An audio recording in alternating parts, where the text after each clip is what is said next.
গাংতলী গ্রামের একবারে শেষে হরি জেলের ভাঙা জীর্ণ কুড়েঘরটি কোনো মতে দাঁড়িয়ে আছে। মাটির টাওয়ার এক কোণে বসে আছে হরিপদ আর মালতীর দুই খুদে সন্তান, প্রায় বছর দশেকের ছেলে খোকন আর তার ছোট বোন লক্ষ্মী। তাদের সামনে মাটির সানকি, তাতে বাসি নুন জল মেশানো পান্তা ভাত। দাদা, আমার এই পান্তা ভাত খেতে একদম ভালো লাগে না। শুধু খালি নুন দিয়ে কেমন একটা বাজে গন্ধ, আর খেতেও কেমন জলো জলো। চুপ কর লক্ষ্মী, বেশি কথা বলিস না। এই নুন পান্তা কজনেরই বা ভাগ্যে জোটে, অনেকেই তো এটাও পায় না। মা বলেছে নুন আর একটু লঙ্কা দিয়ে মেখে খেলে এই পান্তা ভাতেও খুব মজা। অভ্যাস করতে হয়। খা, দেখবি খিদে পেলে সব ভালো লাগবে। খা বাবা, খা, আর দেরি করিস না। এই সামান্য খাবারটুকুও তো জুটছে। দেখিস না, তোর বাবা সেই কাক ভরে 4টে বাজতে না বাজতেই জাল নৌকা নিয়ে নদীতে বেরিয়েছে। যদি আজ দুটো বড় মাছ পায়, তবেই না দিনটা একটু শান্তিতে যাবে। মালতীর কথায় হতাশা আর আশার এক অদ্ভুত মিশ্রণ। সে তাকিয়ে থাকে দূরের কুয়াশাচ্ছন্ন নদীর দিকে। ঠিক তখনই কনকনে শীতের বাতাসকে এফোর ওফোর করে একটা ভারী উষ্ণ মদির সুগন্ধ তাদের দাওয়ার দিকে ভেসে এলো। সে গন্ধ ঘি আর মশলার সাথে ভাজা টাটকা ঝলমলে ইলিশ মাছের। গন্ধটা তাদের দারিদ্র্যের বেড়া ডিঙিয়ে যেন সরাসরি ক্ষুধার্ত পেটে মোচড় দিয়ে গেল। মা, কি সুন্দর গন্ধ! এত মিষ্টি গন্ধ তো আগে কোনোদিনও পাইনি। এটা কিসের গন্ধ? ইলিশ ভাজা। মা, এটা কি ইলিশ মাছ ভাজার গন্ধ? আমাদের বইতে পড়েছি ইলিশে খুব সুন্দর গন্ধ হয়। এটা কি সেই গন্ধ? হুম, ইলিশ ভাজারই গন্ধ। আর কার হবে? ওই তো গ্রামের সবচেয়ে ধনী আমাদের মহাজন বিপুল সাহার বড় বাড়িতে ভাজা হচ্ছে। আজ বোধহয় ওনাদের সকাল সকাল সেই মহার্ঘ ইলিশ ভাজা দিয়ে খাওয়া হবে। ওনাদের তো আর আমাদের মতো নুন পান্তার চিন্তা নেই। মা, ইলিশ মাছ খেতে কেমন? তুমি তো বলো নদীর রাজা, খুব খুব মজা, তাই না? আমরা কোনোদিনও খাইনি মা, একবারও। সে সে এক স্বর্গের খাবার রে বাবা। নদীর রাজা, সে স্বাদের রাজা। তার মতো স্বাদ আর কোনো মাছে নেই। তার ঝাল ঝোল, তার ভাজা, উফ, সে এক অভিজ্ঞতা। তাহলে বাবা তো নদীতেই মাছ ধরতে যায়। বাবা আমাদের জন্য ইলিশ আনে না কেন? বাবা কেন আমাদের সেই স্বর্গের মাছটা খাওয়ায় না? আনি কি করে রে খোকন, জালে যে মাছই ওঠে না। এই পৌষ মাসে নদীতে মাছ কমে গেছে। যা দুটো চারটে ছোট পুঁটি ট্যাংরা পাই, তাই বা বেচে কতটুকু চাল হয়। ইলিশের যা দাম, তা আমাদের মতো গরিবের জালে পড়লেও কি আর ঘরে আসে রে বাবা? বাজারে বিক্রি করে তবেই না দুমুঠো ভাত জোটে। হরিপদর খালি হাত, শুকনো মুখ দেখেই মালতীর বুকের ভেতরটা ধড়াস করে ওঠে। তার সকল আশা নিমেষে মিলিয়ে যায়। খোকন তার বাবার কাছে ছুটে যায়, বাবার শরীরে হাত বুলিয়ে দেয়। বাবা, আজও মাছ পাওনি? সারাদিন খেটে তাহলে কি হলো? না রে বাবা, আজ সারাদিন কিচ্ছু না। কপালটাই বোধহয় ফুটো হয়ে গেছে, বুঝলি? তা বলে এত বেলা? এসো, কিছু মুখে দাও। ওই পান্তা। না, আমার আর কিচ্ছু ভালো লাগছে না মালতী। খাবো কি? কাল কাল যদি জালে মাছ না পড়ে, পরশু খাবো কি? মহাজনের টাকা আজ শোধ দিতে হবে। বাবা, ওই বড় বাড়ি থেকে ইলিশ ভাজার গন্ধ আসছে, তাই না? আমরা কবে খাবো ইলিশ? খাবো বাবা, দেখিস, একদিন একদিন ঠিক খাবো। জানিস খোকন, আমার শখ আছে। যেদিন তোর বাবা পদ্মার ওই মস্ত বড় ইলিশটা ধরতে পারবে, সেদিন আমরা গরম ভাতে খাবো না। তবে সেদিন আমরা সকালবেলা খাবো বাসি পান্তা ভাতে, কড়কড়ে করে ভাজা ইলিশ মাছ। তার যে কি স্বাদ! পান্তা ভাত দিয়ে ইলিশ ভাজা?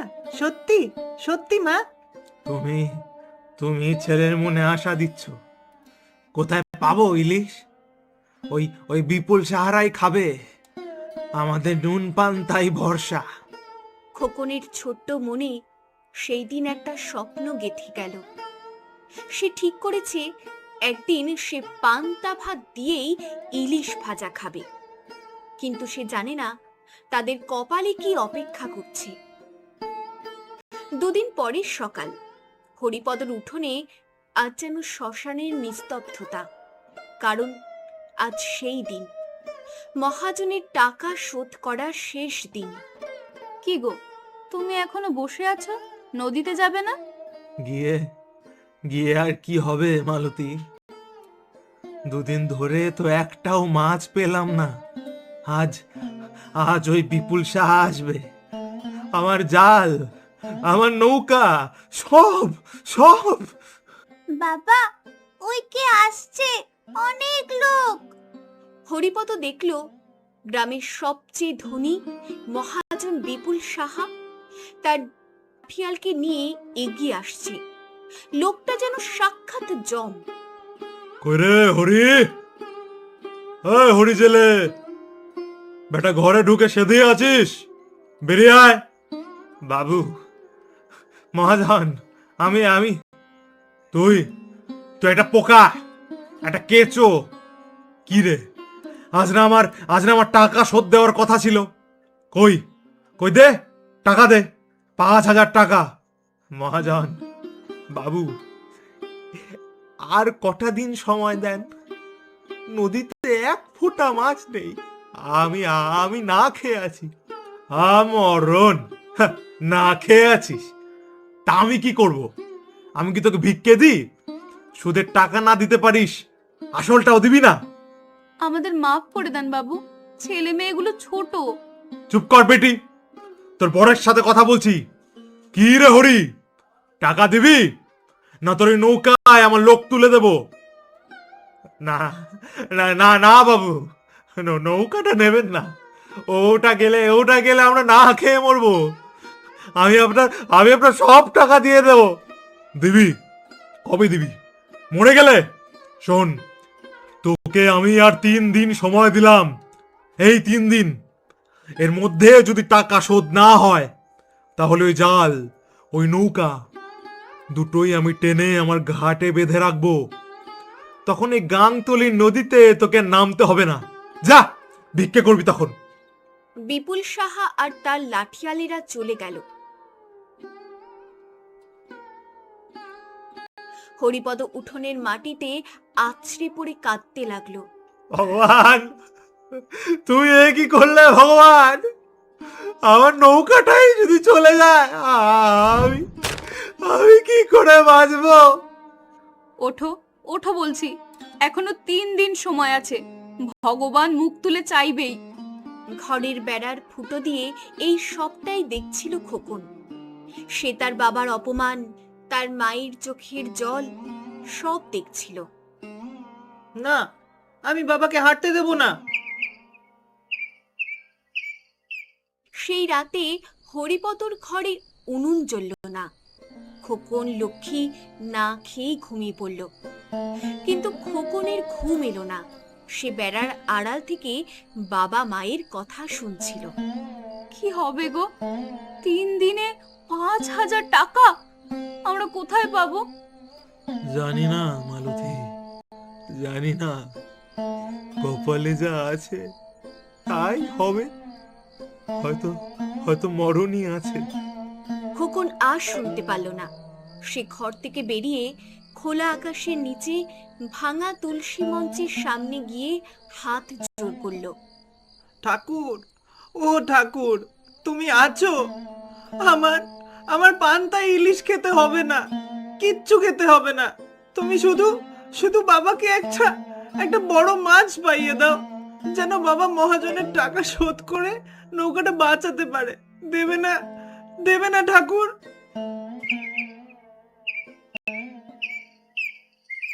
পরদিন ভোর। গাংতলির আকাশে তখনও সূর্য ওঠেনি। হরিপদ শেষবারের মতো তার নৌকা আর জাল নিয়ে নদীতে নামলো। মনে তার কোনো আশা নেই। আজই বোধহয় শেষ। এরপর এই নৌকায় আর আমার বসা হবে না। মা গঙ্গা,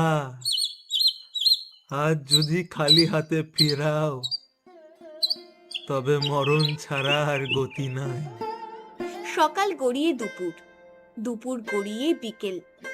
হরিপদর জালে কিচ্ছু নেই। সে হতাশ হয়ে জাল গোটাতে যাবে, ঠিক তখনই এ কি? হরিপদর হাতের জালটা যেন একটা আস্ত গাছকে টেনে ধরেছে। সজোরে একটা ঝটকা লাগলো। হরিপদর ছোট নৌকাটা উল্টে যাওয়ার জোগাড়। লাগলো রে, লেগেছে। এ এ কি? ও মা গো, এই যে! হরিপদর চোখ দুটো ছানা বড়া হয়ে গেল। সে দেখল তার জালে রূপার এক খণ্ড। না না, এ তো মাছ নয়, এ যে রূপার এক দৈত্য। প্রায় 3.5 কেজি ওজনের এক বিশাল পদ্মার ইলিশ। ঝকঝক করছে তার আঁশ। পেয়েছি, পেয়েছি মা গঙ্গা, তুই মুখ তুলে চেয়েছিস মা। সেই দিন সন্ধেবেলা হরিপদ যখন সেই বিশাল মাছটা কাঁধে ফেলে গ্রামে ঢুকলো, তখন যেন রাজা ধীরাজ ফিরছে। সারা গ্রাম ভেঙে পড়ল তার উঠোনে। ওরে বাবা, এ কি মাছ রে হরি? এ তো মাছ নয় রে, এ তো তোর কপাল। এই মাছ তুই পেলি কোত্থেকে? মা গঙ্গা দিয়েছে। খোকন আর লক্ষ্মী তাদের বাবাকে ঘিরে লাফাচ্ছিল। খোকন তো মাছটার গায়ে হাত বুলিয়েই যাচ্ছে। বাবা, বাবা কি বড় মাছ! মা মা, দেখে যাও, বাবা ইলিশ এনেছে। আমরা আমরা কাল সকালে পান্তা ইলিশ খাবো, তাই না বাবা? হ্যাঁ রে বাবা, খাবো। আজ আজ তোদের আমি রাজা বাচ্চার মতো খাওয়াবো। ভগবান, ভগবান তুমি আছো। হরিপদর উঠোনে তখন গ্রামের মাতুব্বরেরা পর্যন্ত এসে জুটেছে। মাছ দেখে সবার চোখ গোল গোল। আরে হরি, মাথা খারাপ নাকি? এই মাছ খাবি? খাবো না, আমার ছেলে। চুপ কর, ওই মাছ খাওয়ার জন্য নয়, এই বিক্রির মাছ। জানিস এই মাছের দাম কত? কত আর? 1000? আরে রাখ তোর 1000। এই মাছ, এই সাইজের ইলিশ যদি শহরের আড়তে নিয়ে যাস, কমসে কম 9 থেকে 10,000 টাকা পাবি। কি? 10,000 টাকা? 10,000 শব্দটা যেন তীরের মতো হরিপদর কানে লাগলো। আর ঠিক তার পাশেই খোকনের আনন্দ মাখা মুখটা। পান্তা ইলিশ খাবো। এক মুহূর্তে ফ্যাকাশে হয়ে গেল। 10,000? হ্যাঁ রে, 10,000! এই মাছ বেচলে তুই তুই মহাজনের দেনা শোধ করে ঘর সারিয়ে আবার নতুন জাল কিনতে পারবি রে। আরে তুই কিনা বলছিস খাবি? গ্রামের লোকেরা চলে গেল, কিন্তু হরিপদর মাথায় আগুন জ্বেলে দিয়ে গেল। সে মাছটার দিকে একবার তাকায়, আরেকবার খোকনের মুখের দিকে তাকায়। বাবা, মাছটা? ঘরে যা খোকন, মা ডাকছে। সেই রাতে হরিপদর ঘুম এলো না। বিশাল মাছটা উঠোনের এক কোণে বরফ চাপা দেওয়া আছে, আর ঘরের ভেতর স্বামী স্ত্রীর চাপা গুঞ্জন। কি গো, কি ভাবছো? ভাবছি 10,000 টাকা। মালতী, এই মাছটা যদি আমরা খাই, খোকনের শখ মিটবে, একদিনের শখ। কিন্তু কাল, পরশু যে বিপুল সাহা এসে আমার নৌকাটা নিয়ে যাবে, তখন কি হবে? খোকন, ও তো অবুঝ। ও যে সকাল থেকে পান্তা ভাত ইলিশের স্বপ্ন দেখছে। স্বপ্ন তো আমিও দেখেছিলাম, কিন্তু পেটের খিদে, ওই মহাজনের অপমান, সব স্বপ্ন ভেঙে দেয় মালতী। এই মাছটা আমাদের ভগবান পাঠিয়েছে, খোকনের শখ মেটানোর জন্য নয় মালতী, আমাদের বাঁচানোর জন্য পাঠিয়েছে। তাহলে তাহলে ছেলেটাকে কি বলবে? আমি বলবো, আমি ওকে বোঝাবো, একদিনের শখের থেকে সারা জীবনের সম্মান অনেক অনেক বড়।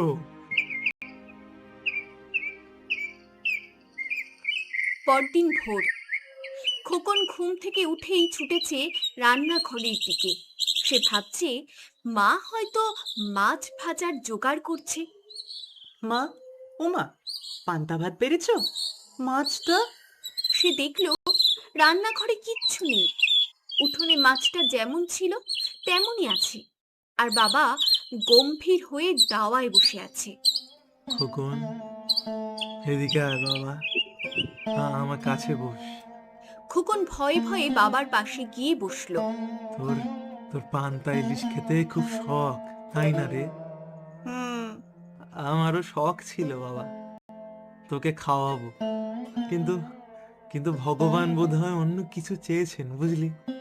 মানে বাবা? তুই তো সেদিন দেখেছিস, বল, বিপুল সাহা আমায় কত অপমান করলো। সে বলেছে আমাদের নৌকাটা কেড়ে নেবে। হুম। তুই তুই বল বাবা, আমাদের নৌকাটাই যদি না থাকে তাহলে আমরা বাঁচবো কি করে? আমি আবার মাছ ধরতে পারবো? তোকে তোকে দুবেলা পান্তা ভাতও তো দিতে পারবো না রে বাবা। আর এই মাছটা, এটা বেচলে 10,000 টাকা পাওয়া যাবে। তুই ভাব, ওই টাকা দিয়ে আমি সাহা বাবুর মুখটা বন্ধ করে দিতে পারবো, আমাদের নৌকাটা বেঁচে যাবে। খোকন থমকে আছে। সে একবার মাছটার দিকে তাকাচ্ছে, আরেকবার বাবার মুখের দিকে। তুই বল বাবা, তুই কি চাস? একদিনের পান্তা ইলিশ, না আমাদের নৌকাটা, আমাদের সম্মানটা? খোকন আর পারল না। সে বাবার বুকে ঝাঁপিয়ে পড়ে হাউ হাউ করে কেঁদে ফেলল। বাবা, আমার আমার পান্তা ইলিশ খেতে হবে না, কিচ্ছু খেতে হবে না। তুমি তুমি মাছটা বেচে দাও, আমাদের নৌকাটা বাঁচাও বাবা, তুমি নৌকাটা বাঁচাও।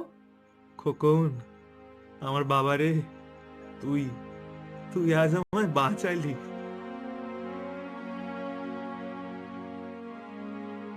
সেই সকালেই হরিপদ মাছটা নিয়ে শহরের আড়তে গেল। খোকনের ত্যাগের ওজন ওই বিশাল ইলিশটার থেকেও অনেক ভারী। শহরের মাছের আড়ত, চারদিকে হই হই কাণ্ড। হরিপদর মাছ দেখে দালালরা ছেঁকে ধরেছে। বাহ, এ তো রাজা ইলিশ, কত চাই হরি? আরে ধুর, আমি 7,000 দেব। না, এ মাছ 10,000-এর কমে হবে না। ঠিক আছে, 9,100 দিয়ে দিলাম, নে টাকা গুন। 9,100 টাকা। হরিপদর হাত কাঁপছে। সে জীবনে এত টাকা একবারে দেখেনি। টাকাটা সে গামছায় শক্ত করে বাঁধল। টাকা নিয়ে হরিপদ প্রথমে গেল বিপুল সাহার সেই বড় বাড়িতে। সাহাবাবু তখন সবে চা খাচ্ছেন। কিরে, আবার এসেছিস? আজ তো 3 দিন হয়নি। বাবু, আপনার টাকাটা শোধ দিতে এলাম। টাকা মানে? এই নিন আপনার 5,000, আর এই 2 বছরের সুদ আরো 1,000, মোট 6,000 টাকা। গুনে দেখুন। বিপুল সাহার চোখ যেন ঠিকরে বেরিয়ে আসছে। সে ভাবতেই পারেনি এই হরি জেলের টাকা শোধ দেবে। টাকাটা গুনে নিন বাবু, আর আমার সেই বন্ধকি কাগজটা ফেরত দিন। বিপুল সাহা যন্ত্রের মতো টাকাটা নিল, কাগজটা ফেরত দিল। হরিপদর মনে আজ আর ভয় নেই। সে আজ মহাজনের থেকেও বড় লোক। হরিপদ বাজার থেকে বেরোলো না। সে প্রথমে গেল চালের দোকানে, 1 বস্তা চাল কিনল, ডাল, তেল, নুন কিনল। খোকনা লক্ষ্যের জন্য নতুন জামা কিনল। খোকন, আমার ছেলেটা, ওর জন্যই আজ সব হলো। সবকিছু কেনার পর হরিপদর হাতে তখনও কিছু টাকা। সে সোজা গেল মাছের বাজারে। দাদা, ও দাদা, ভালো ইলিশ আছে? বড়টা তো তুমি বেচলে, তবে হ্যাঁ, এই মাঝারি সাইজের একটা আছে, 1 কেজি হবে, নেবে? হরিপদ মাছটার দিকে তাকালো। এটা সেই রাজ ইলিশের কাছে কিছুই না, কিন্তু এই মাছটাই আজ তার কেনা। দিন, কেটে ভালো করে দিন। সেই দিন দুপুরে হরিপদ যখন বাড়ি ফিরল, তখন সে আর সেই পরাজিত হরি জেলে নয়, তার হাতে বাজারের ব্যাগ আর সেই মাঝারি ইলিশটা। বাবা, মারে লক্ষ্মী, দেখে যা কি এনেছি। বা, নতুন জামা। ওগো তুমি? নাও, তোমার সেই রাজপুত্রের জন্য। বাবা, তুমি তুমি আবার ইলিশ আনলে? আনবো না? তোর ত্যাগের জন্যই আজ আমরা সবাই বেঁচে গেলাম। ওই বড় মাছটা ছিল আমাদের চিন্তার মাছ, আর এটা হলো আমাদের শান্তির ইলিশ। পরদিন সকাল, গাংতলির সেই ভাঙা ঘরে এক অন্য দৃশ্য। আয় খোকন, আয় বাবা, বসে পড়। খোকন আর লক্ষ্মীর নতুন জামা পরে বসেছে।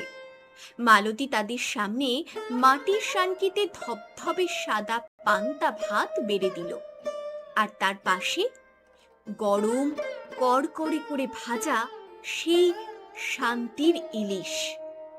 নে খোকন, তুই আগে খা, তোর জন্যই তো আজ। খোকন কাঁপা কাঁপা হাতে এক টুকরো ইলিশ ভাজা নিল, তারপর একটু পান্তা ভাত মাখিয়ে মুখে দিল। কেমন রে, কেমন খেতে? খোকনের চোখ দিয়ে জল গড়িয়ে পড়ছে, কিন্তু এ জল দুঃখের নয়, এ জল এক পরম তৃপ্তির। মা, এটা এটা আমার স্বপ্নের থেকেও অনেক অনেক বেশি স্বাদের। গাংতলের সেই গরিব পরিবারটি সেদিন শুধু পান্তা ইলিশ খায়নি, তারা খেয়েছিল একে অপরের জন্য ভালোবাসার আর ত্যাগের এক অপূর্ব স্বাদ।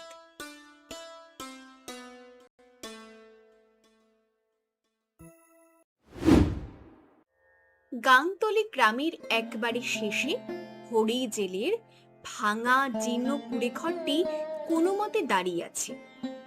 মাটির দাওয়ার এক কোণে বসে আছে হরিপদ আর মালতীর 2 খুদে সন্তান, প্রায় বছর 10 ছেলে খোকন আর তার ছোট বোন লক্ষ্মী। তাদের সামনে মাটির শানকি, তাতে বাসি নুন জল মেশানো পান্তা ভাত। দাদা, আমার এই পান্তা ভাত খেতে একদম ভালো লাগে না। শুধু খালি নুন দিয়ে কেমন একটা বাজে গন্ধ, আর খেতেও কেমন জলো জলো। চুপ কর লক্ষ্মী, বেশি কথা বলিস না। এই নুন পান্তা কজনেরই বা ভাগ্যে জোটে, অনেকেই তো এটাও পায় না। মা বলেছে নুন আর একটু লঙ্কা দিয়ে মেখে খেলে এই পান্তা ভাতেও খুব মজা। অভ্যাস করতে হয়। খা, দেখবি খিদে পেলে সব ভালো লাগবে।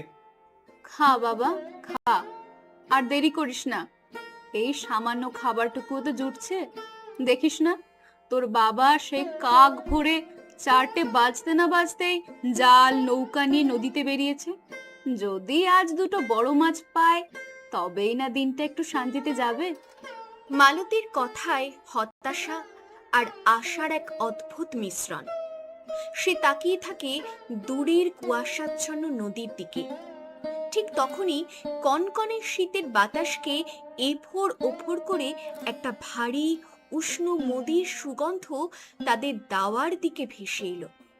সে গন্ধ ঘি আর মশলার সাথে ভাজা টাটকা ঝলমলে ইলিশ মাছের। গন্ধটা তাদের দারিদ্র্যের বেড়া ডিঙিয়ে যেন সরাসরি ক্ষুধার্ত পেটে মোচড় দিয়ে গেল। মা, কি সুন্দর গন্ধ! এত মিষ্টি গন্ধ তো আগে কোনোদিনও পাইনি। এটা কিসের গন্ধ? ইলিশ ভাজা। মা, এটা কি ইলিশ মাছ ভাজার গন্ধ?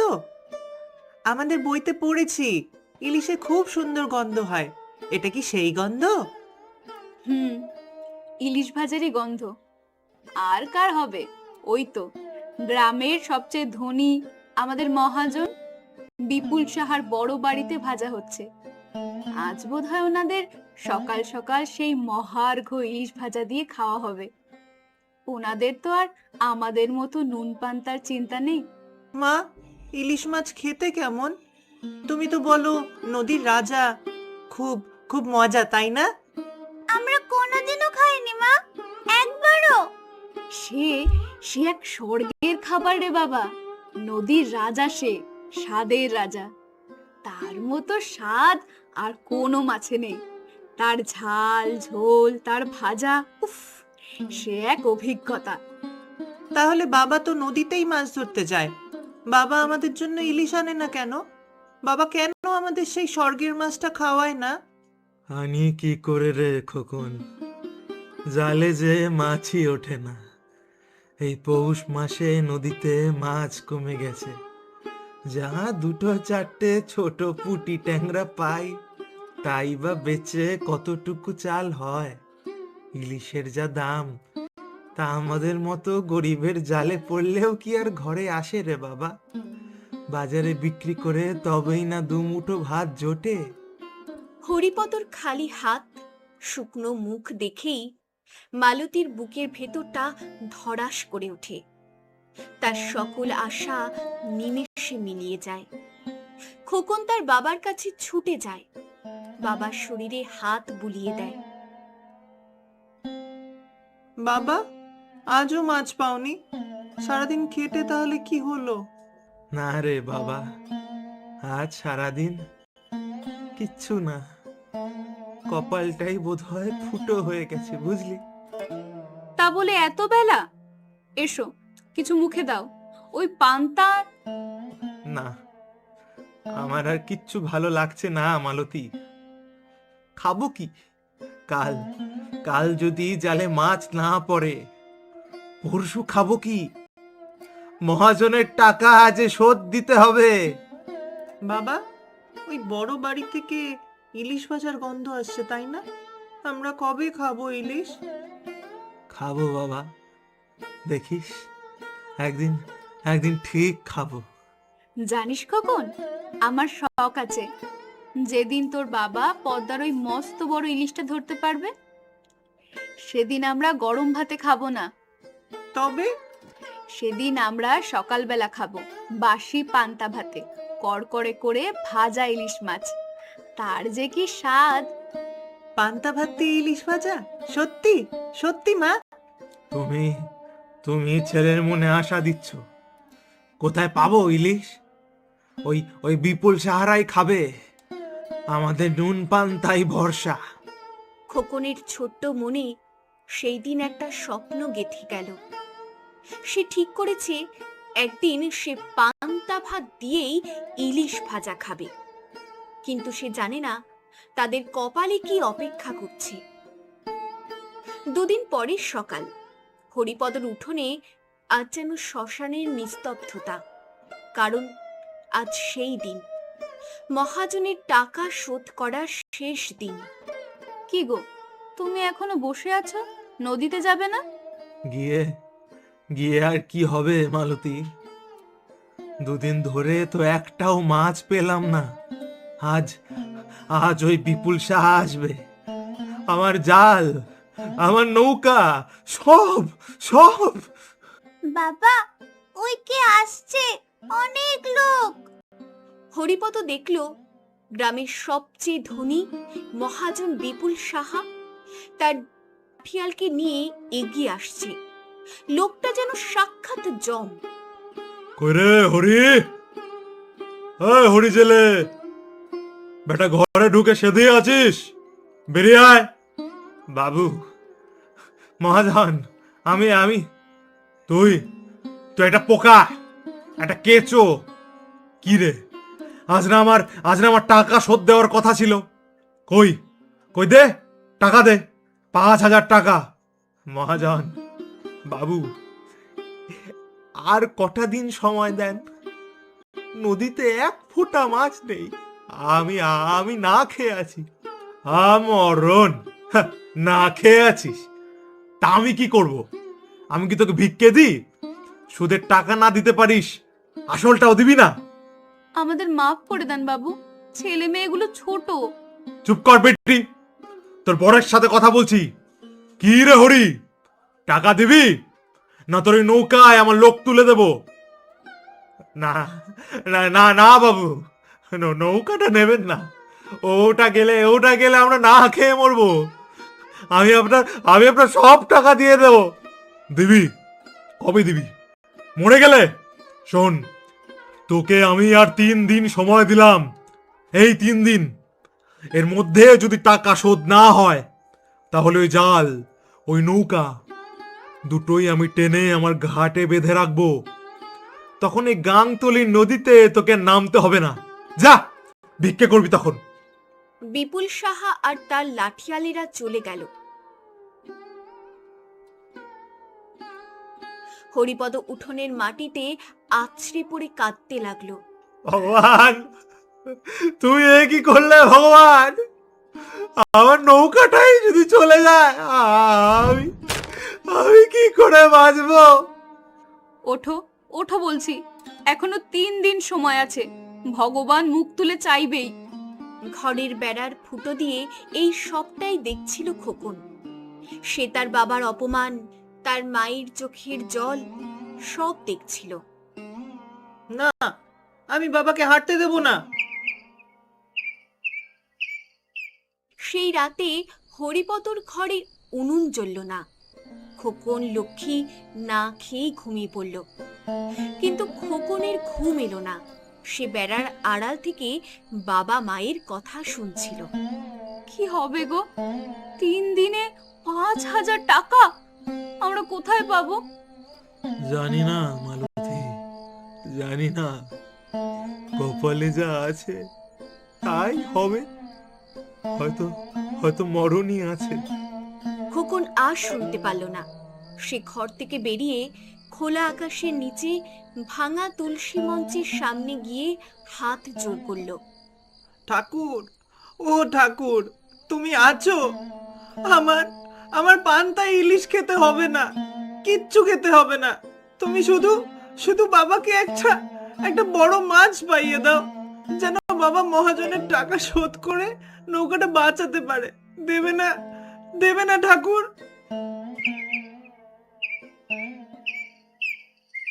পরদিন ভোর।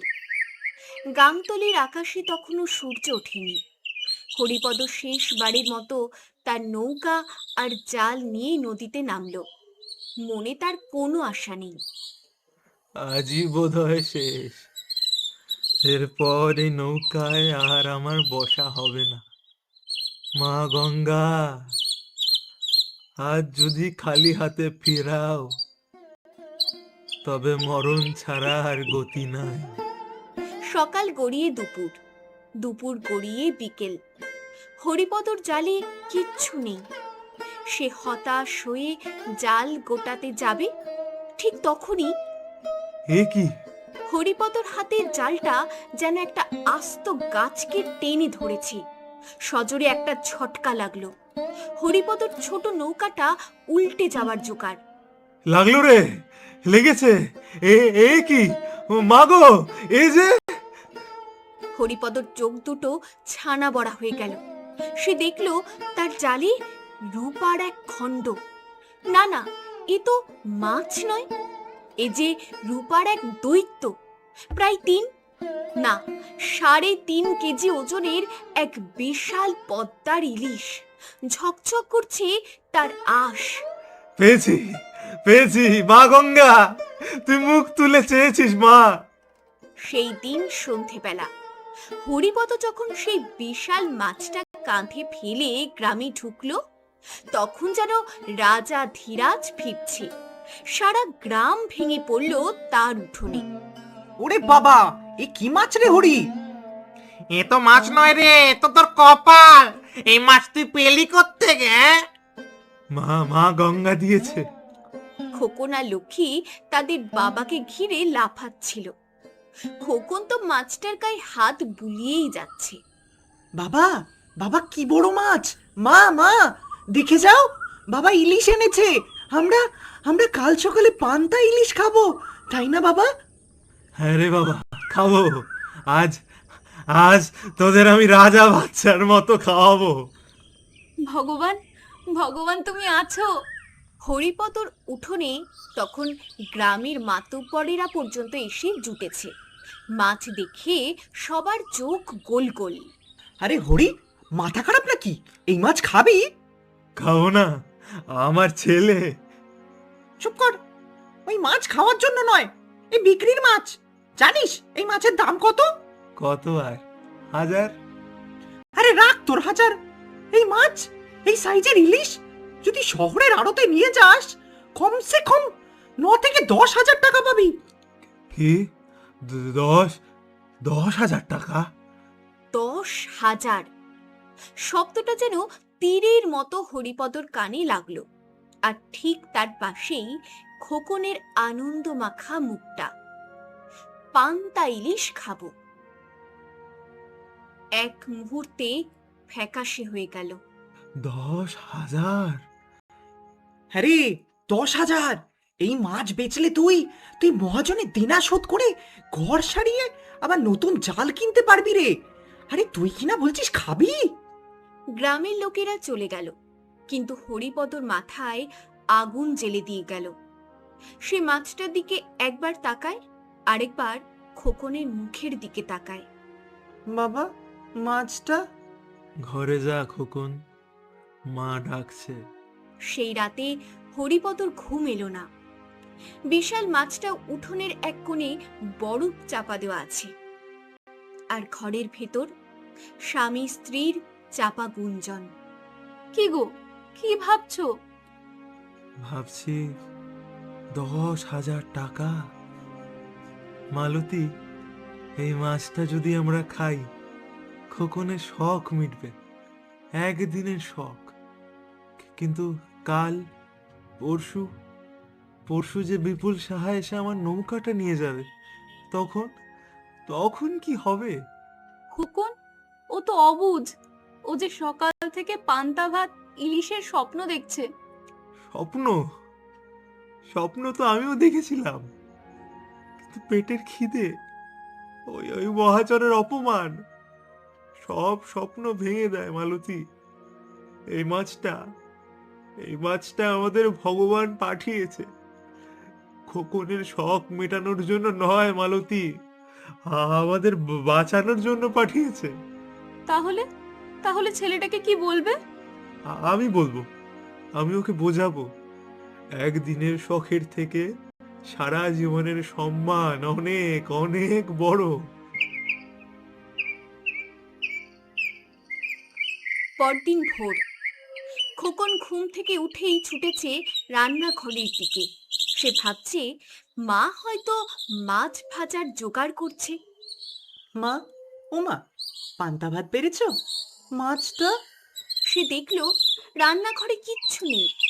উঠোনে মাছটা যেমন ছিল তেমনই আছে, আর বাবা গম্ভীর হয়ে দাওয়ায় বসে আছে।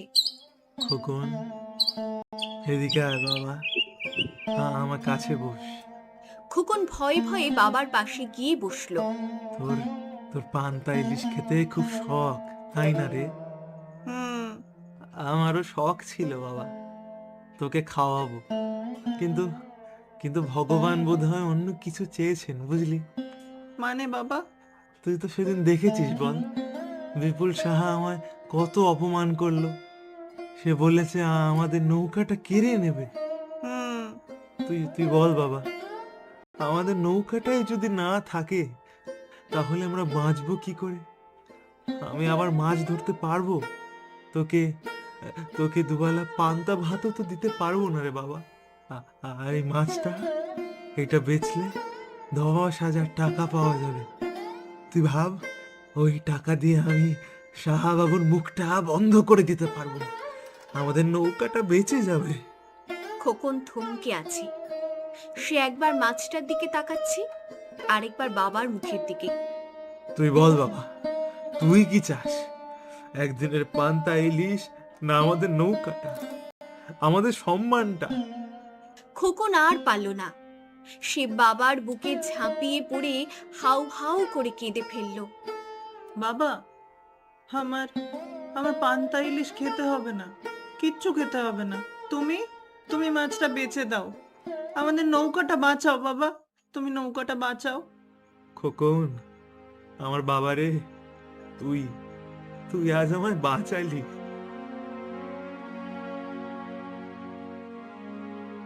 সেই সকালেই হরিপদ মাছটা নিয়ে শহরের আড়তে গেল। খোকনের ত্যাগের ওজন ওই বিশাল ইলিশটার থেকেও অনেক ভারী। শহরের মাছের আড়ত, চারদিকে হই হই কাণ্ড। হরিপদর মাছ দেখে দালালরা ছেঁকে ধরেছে। বাহ, এ তো রাজা ইলিশ। কত চাই হরি? আরে ধুর, আমি 7,000 দেব। না, এ মাছ 10,000-এর কমে হবে না। ঠিক আছে, 9,100 দিয়ে দিলাম। নে টাকা গুন। 9,100 টাকা। হরিপদর হাত কাঁপছে, সে জীবনে এত টাকা একবারে দেখেনি। টাকাটা সে গামছায় শক্ত করে বাঁধল। টাকা নিয়ে হরিপদ প্রথমে গেল বিপুল সাহার সেই বড় বাড়িতে। সাহাবাবু তখন সবে চা খাচ্ছেন। কিরে, আবার এসেছিস? আজ তো 3 দিন হয়নি। বাবু, আপনার টাকাটা শোধ দিতে এলাম। টাকা মানে? এই নিন আপনার 5,000, আর এই 2 বছরের সুদ আরো 1,000, মোট 6,000 টাকা। গুনে দেখুন। বিপুল সাহার চোখ যেন ঠিকরে বেরিয়ে আসছে। সে ভাবতেই পারেনি এই হরি জেলের টাকা শোধ দেবে। টাকাটা গুনে নিন বাবু, আর আমার সেই বন্ধকি কাগজটা ফেরত দিন। বিপুল সাহা যন্ত্রের মতো টাকাটা নিল, কাগজটা ফেরত দিল। হরিপদর মনে আজ আর ভয় নেই, সে আজ মহাজনের থেকেও বড় লোক। হরিপদ বাজার থেকে বেরোলো না। সে প্রথমে গেল চালের দোকানে, 1 বস্তা চাল কিনল, ডাল, তেল, নুন কিনল। খোকনা লক্ষ্মীর জন্য নতুন জামা কিনল। খোকন, আমার ছেলেটা, ওর জন্যই আজ সব হলো। সবকিছু কেনার পর হরিপদর হাতে তখনও কিছু টাকা। সে সোজা গেল মাছের বাজারে। দাদা, ও দাদা, ভালো ইলিশ আছে? বড়টা তো তুমি বেচলে, তবে হ্যাঁ, এই মাঝারি সাইজের একটা আছে, 1 কেজি হবে, নেবে? হরিপদ মাছটার দিকে তাকালো। এটা সেই রাজ ইলিশের কাছে কিছুই না, কিন্তু এই মাছটাই আজ তার কেনা। দিন, কেটে ভালো করে দিন। সেই দিন দুপুরে হরিপদ যখন বাড়ি ফিরল, তখন সে আর সেই পরাজিত হরি জেলে নয়। তার হাতে বাজারের ব্যাগ, আর সেই মাঝারি ইলিশটা। বাবা, মারে লক্ষ্মী, দেখে যা কি এনেছি। বা, নতুন জামা। ওগো তুমি! নাও, তোমার সেই রাজপুত্রের জন্য। বাবা, তুমি তুমি আবার ইলিশ আনলে? আনবো না? তোর ত্যাগের জন্যই আজ আমরা সবাই বেঁচে গেলাম। ওই বড় মাছটা ছিল আমাদের চিন্তার মাছ, আর এটা হলো আমাদের শান্তির ইলিশ। পরদিন সকাল, গাংতলির সেই ভাঙা ঘরে এক অন্য দৃশ্য। আয় খোকন, আয় বাবা, বসে পড়। খোকন আর লক্ষ্মীর নতুন জামা পরে বসেছে। মালতী তাদের সামনে মাটির শানকিতে ধবধবে সাদা পান্তা ভাত বেড়ে দিল, আর তার পাশে গরম কড়কড়ে করে ভাজা সেই শান্তির ইলিশ। নে খোকন, তুই আগে খা, তোর জন্যই তো আজ। খোকন কাঁপা কাঁপা হাতে এক টুকরো ইলিশ ভাজা নিল, তারপর একটু পান্তা ভাত মাখিয়ে মুখে দিল। কেমন রে, কেমন খেতে? খোকনের চোখ দিয়ে জল গড়িয়ে পড়ছে, কিন্তু এই জল দুঃখের নয়, এই জল এক পরম তৃপ্তির। মা, এটা এটা আমার স্বপ্নের থেকেও অনেক অনেক বেশি স্বাদের। গাংতলের সেই গরিব পরিবারটি সেদিন শুধু পান্তা ইলিশ খায়নি, তারা খেয়েছিল একে অপরের জন্য ভালোবাসার আর ত্যাগের এক অপূর্ব স্বাদ।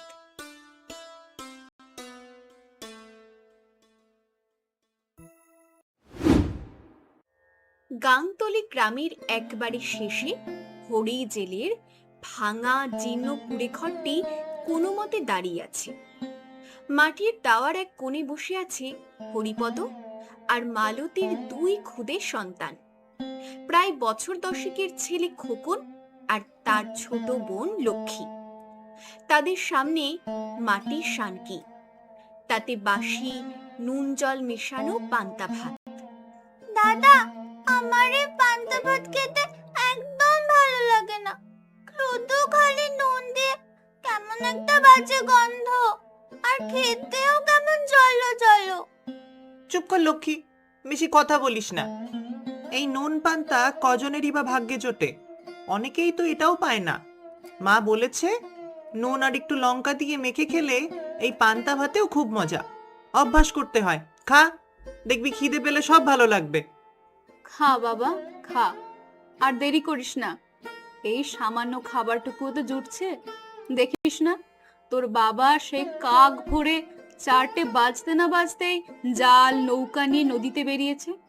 যদি আজ দুটো বড় মাছ পায় তবেই না দিনটা একটু শান্তিতে যাবে।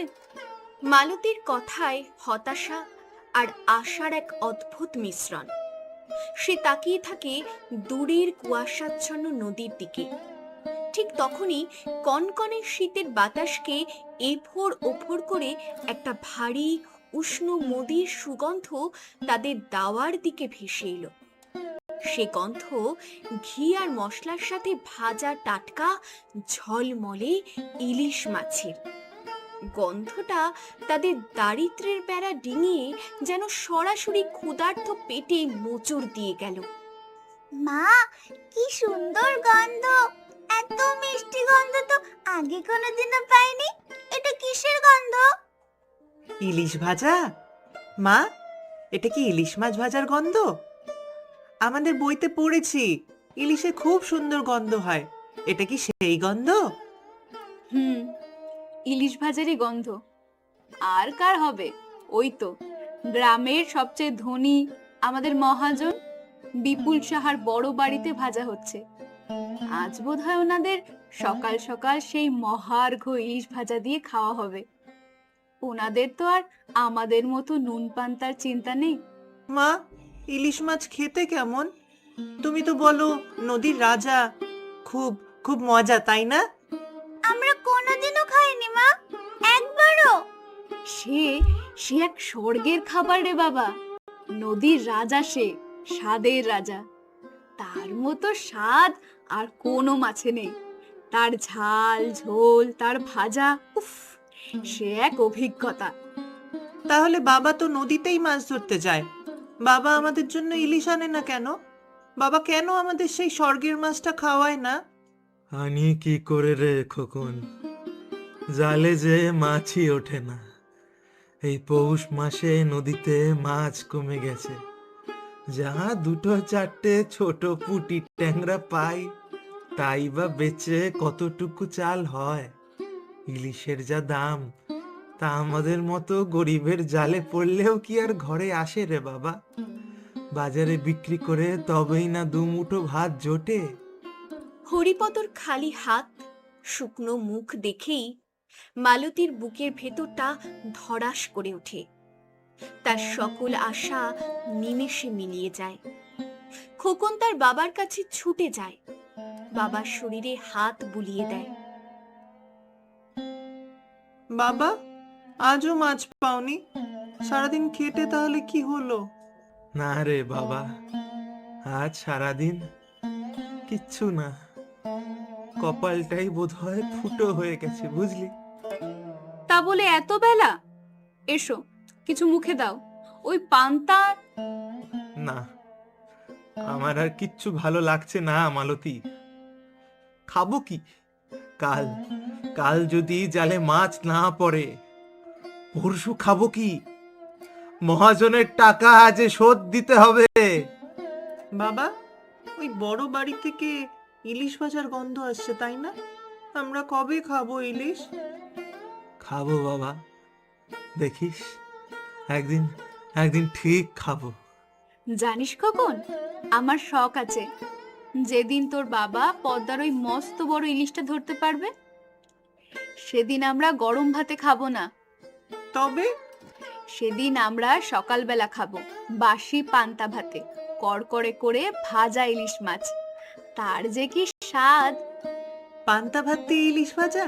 সত্যি সত্যি মা? তুমি তুমি ছেলের মনে আশা দিচ্ছ। কোথায় পাবো ইলিশ? ওই ওই বিপুল সাহারাই খাবে, আমাদের নুন পান্তাই ভরসা। খোকনের ছোট্ট মনে সেই দিন একটা স্বপ্ন গেঁথে গেল। সে ঠিক করেছে একদিন সে পান্তা ভাত দিয়েই ইলিশ ভাজা খাবে, কিন্তু সে জানে না তাদের কপালে কি অপেক্ষা করছে।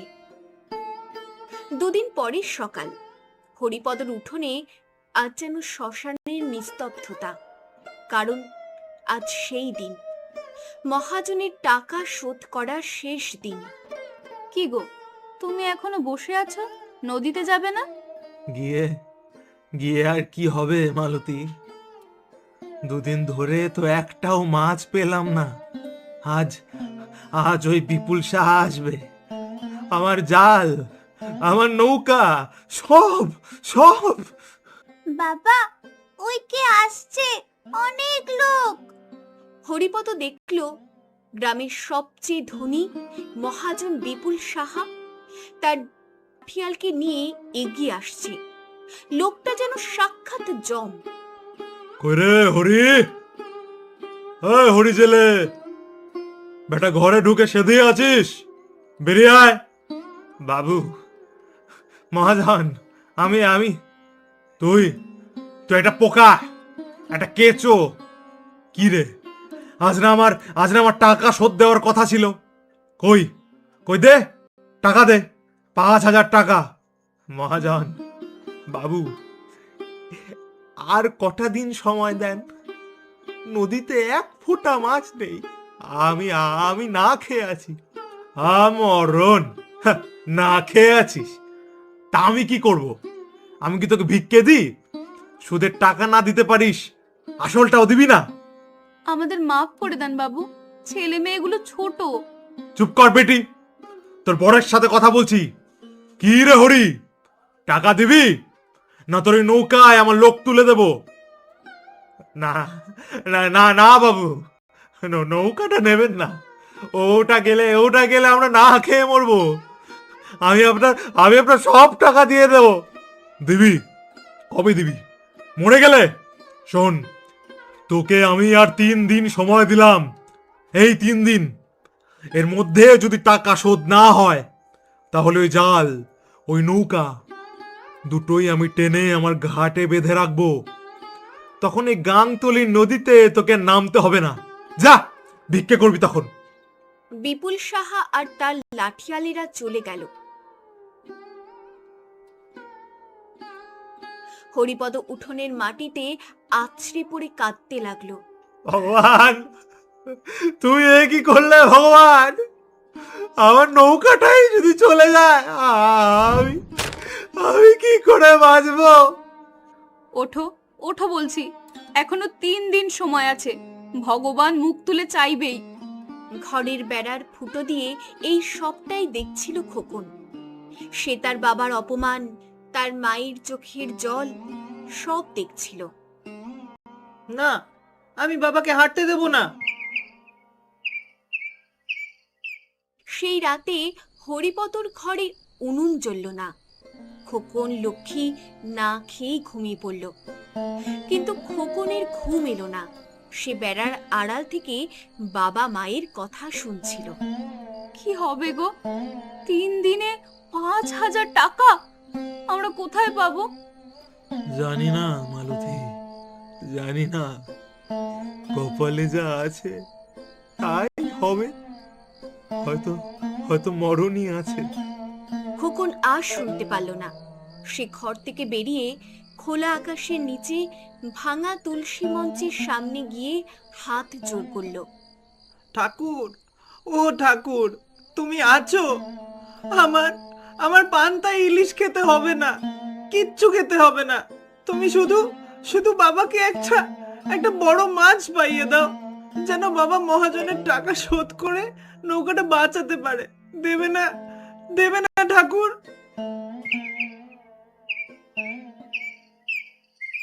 পরদিন ভোর। গাংতলির আকাশে তখনও সূর্য ওঠেনি। হরিপদ শেষবারের মতো তার নৌকা আর জাল নিয়ে নদীতে নামল। মনে তার কোনো আশা নেই। আজই বোধহয় শেষ। এরপর এই নৌকায় আর আমার বসা হবে না। মা গঙ্গা, আজ যদি খালি হাতে ফিরাও, তবে মরণ ছাড়া আর গতি নাই। সকাল গড়িয়ে দুপুর, দুপুর গড়িয়ে বিকেল। হরিপদর জালে কিচ্ছু নেই। সে হতাশ হয়ে জাল গোটাতে যাবে, ঠিক তখনই এ কি? হরিপদর হাতের জালটা যেন একটা আস্ত গাছকে টেনে ধরেছে। সজোরে একটা ঝটকা লাগলো। হরিপদর ছোট নৌকাটা উল্টে যাওয়ার জোগাড়। লাগলো রে, লেগেছে। এ এ কি মাগো, এই যে! হরিপদর চোখ দুটো ছানা বড়া হয়ে গেল। সে দেখল তার জালে রূপার এক খণ্ড। না না, এ তো মাছ নয়, এ যে রূপার এক দৈত্য। প্রায় 3.5 কেজি ওজনের এক বিশাল পদ্মার ইলিশ। ঝকঝক করছে তার আঁশ। পেয়েছি, পেয়েছি মা গঙ্গা, তুই মুখ তুলে চেয়েছিস মা। সেই দিন সন্ধেবেলা হরিপদ যখন সেই বিশাল মাছটা কাঁধে ফেলে গ্রামে ঢুকলো, তখন যেন রাজা ধীরাজ ফিরছে। সারা গ্রাম ভেঙে পড়ল তার উঠোনে। ওরে বাবা, এ কি মাছ রে হরি? এ তো মাছ নয় রে, এ তো তোর কপাল। এই মাছ তুই পেলি কোত্থেকে? মা মা গঙ্গা দিয়েছে। খোকন আর লক্ষ্মী তাদের বাবাকে ঘিরে লাফাচ্ছিল। খোকন তো মাছটার গায়ে হাত বুলিয়েই যাচ্ছে। বাবা, বাবা কি বড় মাছ! মা মা, দেখে যাও, বাবা ইলিশ এনেছে। আমরা আমরা কাল সকালে পান্তা ইলিশ খাবো, তাই না বাবা? হ্যাঁ রে বাবা, খাবো। আজ আজ তোদের আমি রাজা বাচ্চার মতো খাওয়াবো। ভগবান, ভগবান তুমি আছো। হরিপদর উঠোনে তখন গ্রামের মাতুব্বরেরা পর্যন্ত এসে জুটেছে। মাছ দেখে সবার চোখ গোল গোল। আরে হরি, মাথা খারাপ নাকি? এই মাছ খাবি? খাবো না, আমার ছেলে। চুপ কর, ওই মাছ খাওয়ার জন্য নয়, এই বিক্রির মাছ। জানিস এই মাছের দাম কত? কত আর? 1000? আরে রাখ তোর 1000। এই মাছ, এই সাইজের ইলিশ যদি শহরের আড়তে নিয়ে যাস, কমসে কম 9 থেকে 10,000 টাকা পাবি। কি? 10,000 টাকা? 10,000 শব্দটা যেন তীরের মতো হরিপদর কানে লাগলো। আর ঠিক তার পাশেই খোকনের আনন্দ মাখা মুখটা। পান্তা ইলিশ খাবো। এক মুহূর্তে ফ্যাকাশে হয়ে গেল। 10,000? হ্যাঁ রে,